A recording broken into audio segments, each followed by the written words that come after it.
I just generally like that civic to play with. So first off, there's a couple of things that you need to know before you start playing the game. You need to keep a balance between expansion with colonies and the amount of research that you can do. But you also need to balance that same expansion rate with your fleet. You can only expand your crystals once. So you have to make sure that you do things the right way. As far as expansion goes, the only thing that you really need to look out for in the beginning is systems with the green orb, green planets. That means they're habitable and you can expand on them. However, in the beginning, you shouldn't be thinking of that just yet. You should wait for that a couple of years in game at least.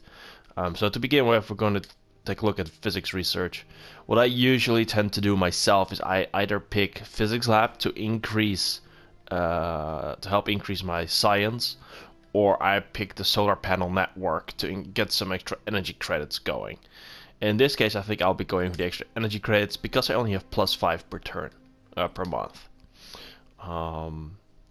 In this case, I can have 3 options, but the one that I think are most useful are either +10% naval capacity or the Biolab one. I'm going with Biolab.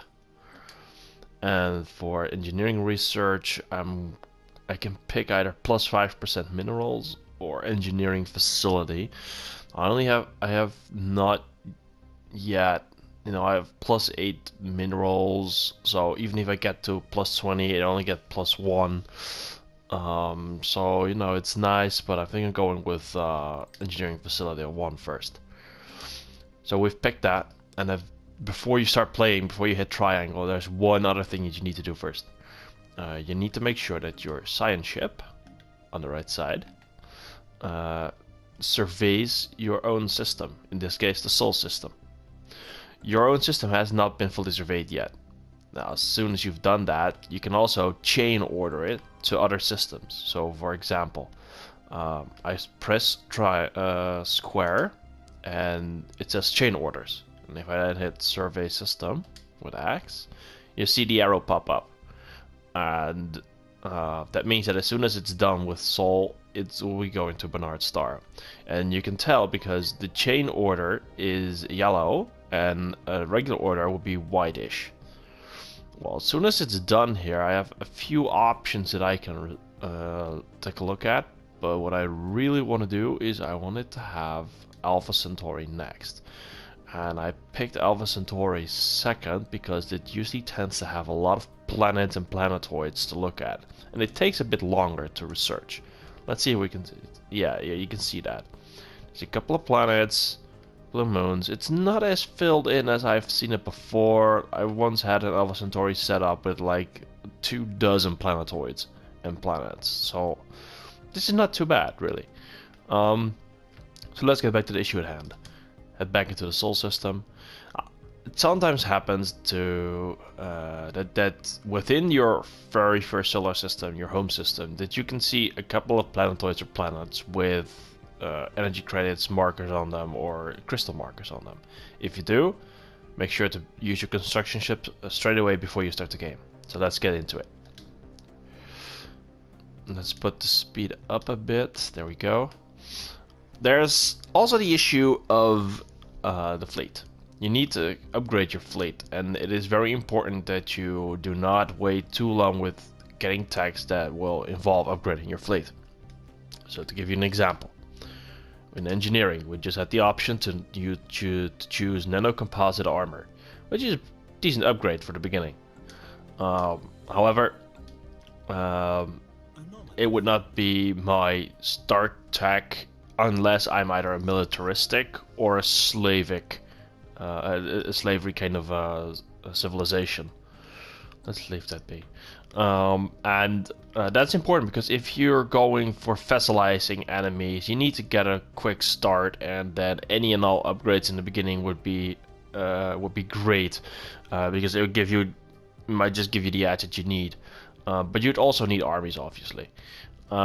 So there's different kinds of playthroughs and different kinds of civilizations to play with. So I'm just giving you the rundown for egalitarian xenophile civilization, because the fun is to find a strategy on your own, obviously.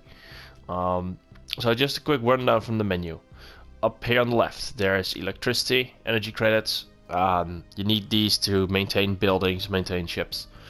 There is ship maintenance as well in the crystal department, but more importantly, you have to have a certain amount to make sure that your pops have consumer goods, which keeps them happy, or happy enough at least. You just build mines to upgrade the amount of these two. You have food. Well, seems obvious.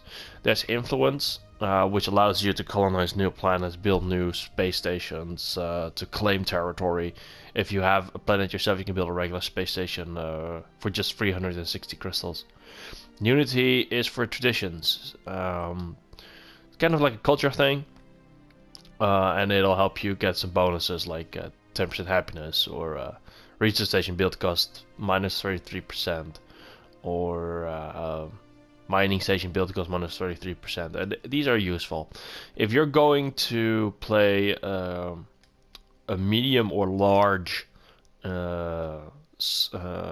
galaxy, I would recommend getting Discovery first, because when you've completed it, you get 10% plus research speed.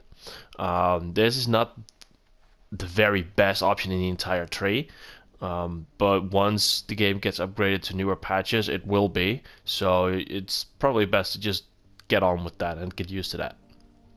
There is also science, physics research, society research, and engineering research, as we saw before. And there's the amount of directly controlled colonized systems, which means that you can have this many different systems, different planets actually, not systems yet, that's one patch ahead. 3 different planets you can control and build on.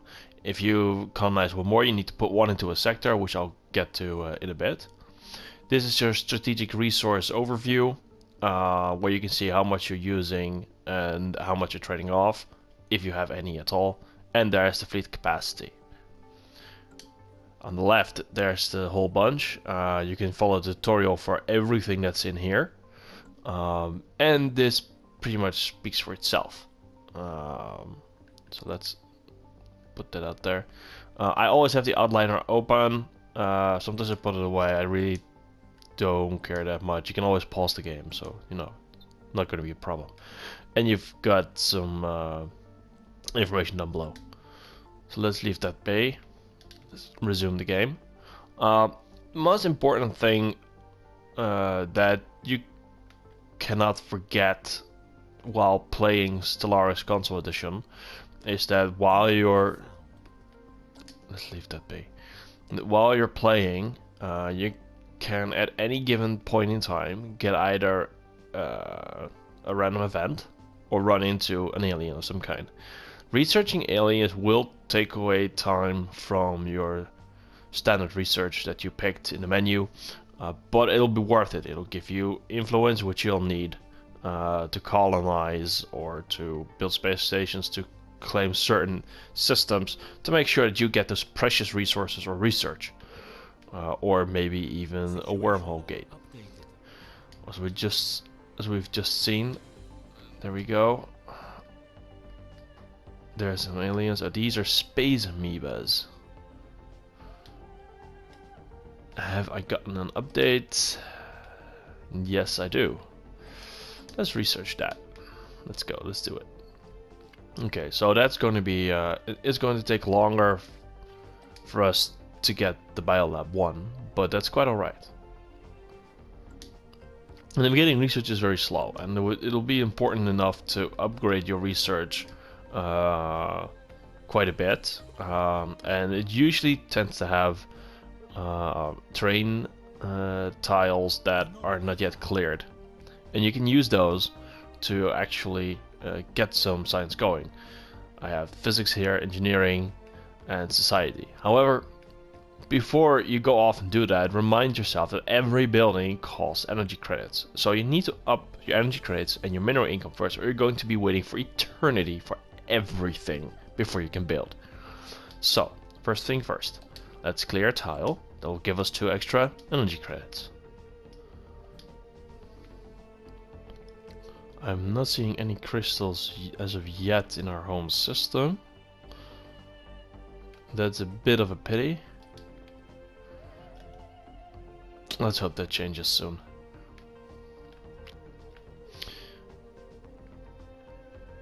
Oh, I got all the traditional systems. Procyon, Sirius, Bernard Star, Alpha Centauri, Horsham. Okay, that sounds good. Oh, look at that. Situation log updated.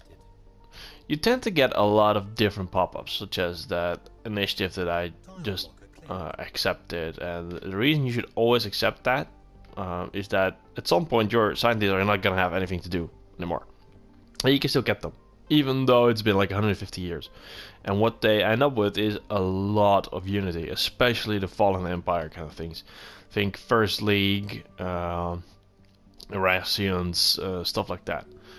Anything of an ancient civilization, really. And to give you an idea, it can get you up to 9,999 unity when you complete it. That's really quite a bit. So that's actually worthwhile. Let's go Situation log updated. and get that 2 extra. There we go. On Saturn, no less. There we go. That's not Saturn.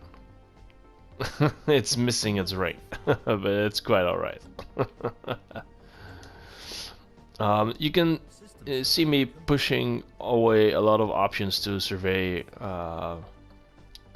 research things even within my home solar system, and the reason for that is because at the beginning you do not have a lot of skill yet, so I want to upgrade the skill by doing some surveys first, then get back to it. Well, at some point you're gonna have to want to get a second science ship and a second construction ship, just to make sure that when you expand you can keep building. Basically, that's it. You need to keep building. You need to increase your energy output, and you need to increase your mineral output. But let's not get ahead of ourselves here, and let's do one thing at a time. At some point, you're gonna have enough. You're gonna get 20, 30, maybe 40 minerals per month, and you'll have a residual like plus 15 energy credits.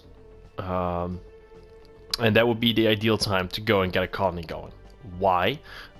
It'll not take too long for your minerals to replenish, and building or maintaining a colony ship, as well as starting up a colony, will take quite a bit of energy credits per month until it's been fully built, and it'll appear on the right side in your planets list.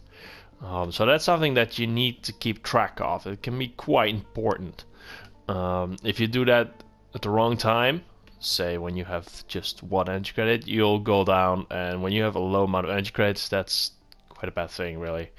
There's another thing you can do, because pops need to grow and they need food to grow. Now, when you're just 1 planet, 200 food will be enough. When you're 2 planets, it will still be enough.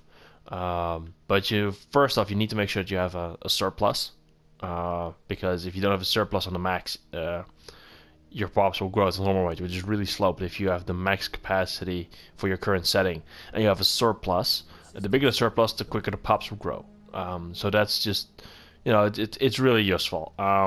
So I don't normally build a lot of hydroponics farms, but if I know that I'm going to be expanding quite quickly, I'm going to build like a hell lot of them, so I can just keep colonizing different planets.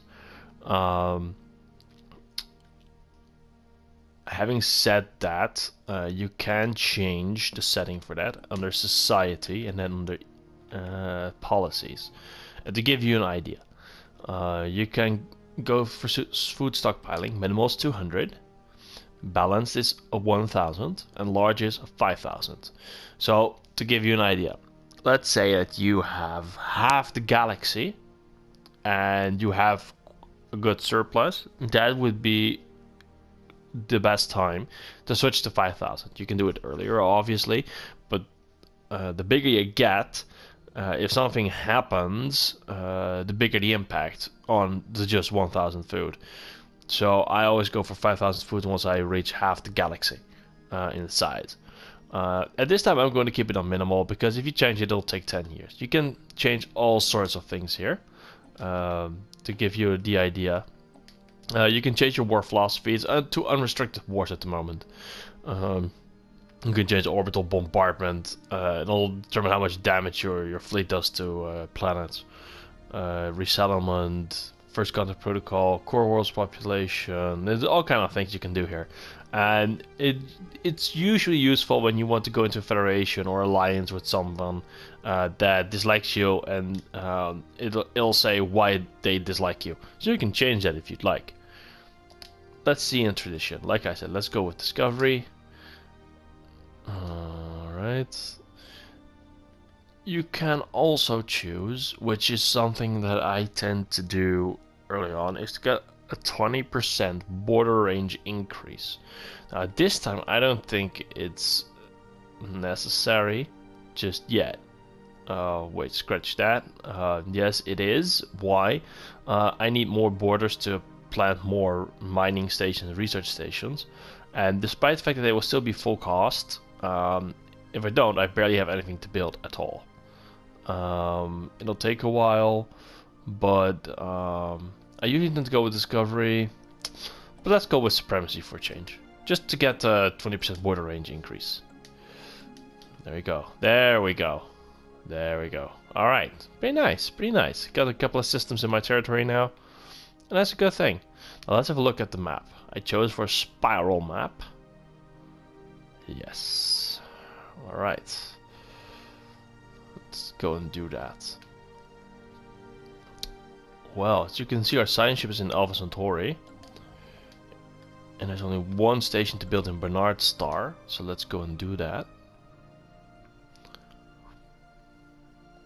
There's a science opportunity there. Let's have a look. Every planet has a number of tiles, which you can see here. Planet size 16. That means it has 16 tiles. Now, obviously I can't see them yet because I haven't surveyed the planet yet. But if I move to the Bernard Star system, there we go, Ocean World, I can see the tiles. There's a lot of red tiles and there's not so many you can use yet. So, despite the fact it has 21 tiles, it is not currently very attractive. We'll see what happens when we survey the other planet. One of the earliest things you need to research in order to colonize your systems properly is to get the clear tile blocker technologies. These allow the red and black lining to become yellow and black, meaning you can clear them and use the tile once it's been cleared. That is something I cannot stress enough, because you're going to need every tile you can get. So as far as colonization goes, that would be pretty much it. But there's also the matter of constructing your fleet, maintaining your fleet, and knowing when to attack. So when it comes to conquering an enemy, you need a fleet, like the one that we currently have on the right hand side, over here. And you need an army, which you need to build on your planets, and you have to move. Armies are pretty defenseless in space. So you have to make sure that they are that your fleet is either really very close or that it's absolutely safe for them to move through. I usually tend to go for the last thing because anything can happen. That's what I've learned in Stellaris. And aside from that, let's go and put this on a couple of more surveys. Oh, wait. Let's do that the right way. Over there. There we go. And that's important, because if your army is stacked in space, you can kiss it goodbye. That's basically what will happen. But your fleet needs to be able to handle any and all opponents. So as you would probably know already, and if you do not yet know, I advise you to redo the tutorial again. You can see per contact of alien civilization their naval capacity, in other words, their fleet power, their technology level, and some more stuff. And it'll tell you if they're pathetic, overwhelming, or anything in between. Remember to always look at the specifics and not just the general assessment, because general assessment can be wrong. This is the precursor that we can do, which is a very nice option. The Irasians. So, the thing is that when you build your fleet, it's obviously going to cost a lot of crystals. So what you need to do in the first 5 to 10 years, nothing else but that, while playing something like United Nations of Earth, you need to upgrade your amount of crystals, and you need to upgrade your amount of energy credits. It pretty much goes the same way for militaristic, but you've got some people who try to play the edge and just go ahead and just, rush it. But that would be whatever your playstyle preference is. Mine is not like that, however. Aside from that, you need to prioritize. So if you have a system with +8 and you have a system with +4 minerals, but the +8 is consistent of 4 planetoids, each giving you 2 minerals, costing 4 times the normal cost, and the other system with 4 only has the 1 planetoid, but it has 4 minerals, it would be a very good idea to actually go up and get the one with 4, because you need to pay less minerals to get more increase. You can get the other ones later, but you need to prioritize in the beginning. The least amount of maintenance and building cost for the biggest amount of minerals and energy credits you can get back. Now, there's a few new things. You can do assist research, which is a way to increase your research done, but it usually tends to be more interesting when you've done quite a lot of exploring, so I would leave that for now, to be honest. Deflectors lead to shields. There's fusion power. With this, basically what it does, it upgrades the power reactor on your ships. So increasing the upgrading the power cores will get them more damage. So let's go ahead and do that. While building your fleet, at some point you're gonna have destroyers, cruisers, and even battleships. And you can build your own ships with the ship designer down here on the left. I personally recommend going with ballistics or energy, whatever as your preference. It tends to switch with me, but not too much. I usually stick with ballistics because the mass driver gun and the mega cannon are insane damage upgrades. It is important that once you pick a style, you stick with technologies developing that. So even if you have like a lot of research and it only takes 10 months to do the red laser basic technology, don't do that, because it'll lower your fleet's damage output. And you'll know that as soon as you've upgraded it. Bringing me up to the next matter in question, upgrading your fleet. As soon as you have a fleet and you're using it, or maybe not using it, you're going to have to upgrade it to the latest specs every once in a while. You can do this whenever you feel like it, but don't wait more than a few years if you've had a couple of technologies pop up for you. Why? Fleet power is derived from the technologies used in your fleet. Let's go with mining network 2. And you can have technologies, but if you haven't applied them to your fleet, other empires might see you as weaker just because you haven't upgraded them. No, you can use this to your advantage if you want to lure them into a war without declaring it yourself. But the more technologies have passed since your last upgrade, the longer it'll take to upgrade. And when you get declared war on, you're gonna want to be upgraded, because if you then have to spend a year in space dock, well, you can guess what happens with your planets. That's something you don't want to do. So make sure that your fleet gets upgraded every once in a while. That is very important. As you can see, we're currently 4 years in, haven't been able to build that much as of yet. But what we can see is that I already got a plus 5% energy credit modifier. Let's build some mining stations.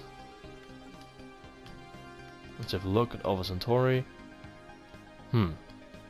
It has more workable tiles despite the fact the planet is smaller. So what we're gonna do is we're gonna we're gonna keep this. We're gonna keep a close eye on this. We're not gonna colonize just yet. I don't have that much energy credits. We're gonna leave it at that. Constructing a fleet and upgrading it is important, but you need to make sure it's well balanced. You can always go for the latest ship designs, just spam a lot of those until your fleet capacity reaches maximum. It's a strategy. But you can also choose to have a couple of destroyers and a load of corvettes when you just unlock destroyers to make sure that the corvettes take the load of the damage because they're quicker and there's more of them. And destroyers can fully focus on destroying your enemy. So there's options. However, there's one thing that you need to keep an eye on, and that's naval capacity. You should not get over your cap unless you are in very late game. Why? If you do so, the amount of energy credits and minerals you need to maintain your ships gets to a ridiculous amount per month. And by ridiculous, I mean it can climb up to about 40 to 80% extra every month, depending on the amount of capacity you've overclocked. So let's say, for example, you can have 200 capacity and you build for 400, you can kiss your ass goodbye.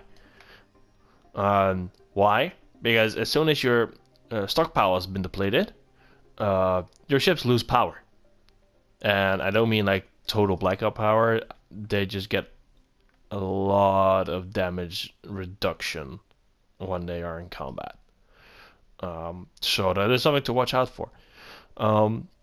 As far as fleets and colonization goes, this is something that you also have to, you have to just do it. There is no perfect guide. It is a matter of trying, failing, making mistakes, do it again. And for all the very, very new players out there, I just want to say, when I started playing Stellaris, there weren't many guys on it yet, and it was a lot tougher. Systems were it was a lot harder to claim systems. This was a real improvement over the original release already. But expect your first few games to lose, basically because you need to get a hang of certain systems and certain gameplay mechanics. So if you've played a couple of games already and you've never been able to win yet, don't worry about it. It's quite normal. It's grand strategy. It's not as easy as Civilization or Battlefield or any other game that has any strategic element to it. This is quite something new. I had trouble playing this at first as well. Alright, we've built the mining stations per the mandate, gaining a lot of influence. That is nice. You can see that in your situation log. Obviously not now because we completed it, but you can find a precursor, have a world survey, and you can even see how far you are with victories. Leaving that aside, it is all guided. You're guiding through it with the tutorial, which you should always do at least once, just to make sure that you know every aspect of the game. Despite having watched any amount of videos with how to play. Why? There's probably going to be a lot of repeats for you, but you know, there's always going to be something that you have a question about, and the tutorial system tends to pick it up. As far as strategy games go, I think Stellaris' tutorial system is quite good, to be honest. I really like it. You can even, when you've accidentally left it on, you can even, as soon as it pops up, decide to not have it pop up again during your game with just one click. So it's actually, it's really nice. There's a lot of stuff that is still to be told and still to be done, but there's only so much time and so much information I want to put in the video. Otherwise you're going to get way too much information and it's going to be tough. So for now I'm going to leave it with this, and if you have any questions, do make sure to send me a message, let me know whatever I can do for you, and I'll answer it for you. I've got Stellaris on PC as well, so if you figured, hey, you know, we should play a game online on PC, send me an invite on Steam, find Skaterwheel, and you'll find me. And yeah, I'm looking forward to that. And I want to thank you all for watching, and I hope you guys have a good one.